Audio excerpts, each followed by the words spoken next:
Rolling blackouts have caused disruptions, with some pupils in Gauteng needing to redo their practical exams due to computers being damaged during power cuts, as we heard from Elijah Mhlanga. The Department of Basic Education says all is in order despite challenges, and my colleague Heidi Giokos filed this report a bit earlier on. It's all systems go for matric exams. The Department of Basic Education says despite challenges of rolling blackouts and some infrastructure issues, exams should run smoothly with little to no disruptions. This year was also a very challenging year as we saw the return to normalcy following the difficulties that we had experienced battling COVID-19.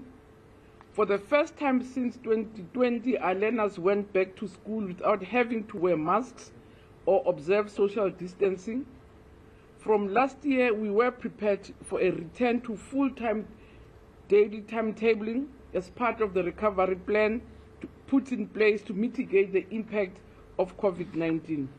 So tomorrow we'll be writing paper 1 English, which is written by the majority of our learners.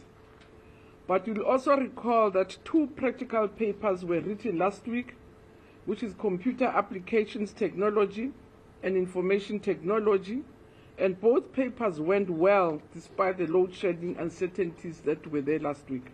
It does seem as though matric learners can't catch a break, with previously having to deal with the COVID-19 pandemic and now rolling blackouts. 14 learners will have to rewrite their computer exams due to load shedding damaging the computers in Gauteng.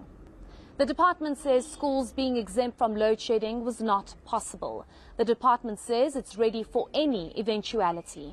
Meanwhile, learners are anxious about their exams, with load shedding being the biggest challenge for them. In terms of the classes, I don't think that we have been really affected because we have a generator, so we are not affected.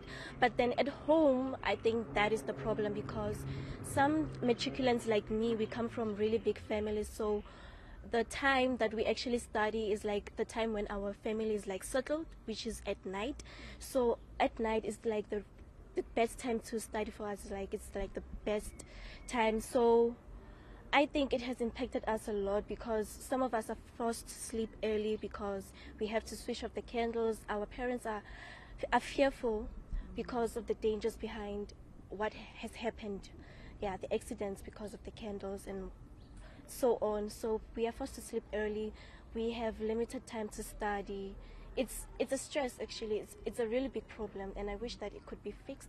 And I wish that the parliament or something could take matriculants into consideration before switching off the lights. Load shedding, it is a problem, because studying with a candle, it is a huge disturbance, because you know the light that it actually emits, it is less, and usually we teenagers are actually a technologically advanced generation. We use tablets, we use phones, we use laptops, and when there's a blackout, how do you expect us to study? Because most of our past papers are on our phones, and most of our resources are on our phones and our laptops. And when the electricity goes off and you know that your phone is not charged, knowing that I'm writing tomorrow, I'm going to write an exam, it is so stressful. And you know that something can be fixed and the government can do something about it, but because you are just a young child and you cannot do anything, you're just gonna face the consequences, and you just gotta push and just wait for the electricity to come back. The class of 2022 is the largest cohort to date, with over 753,000 registered full-time to write. Heidi Giokos in Mamelodi.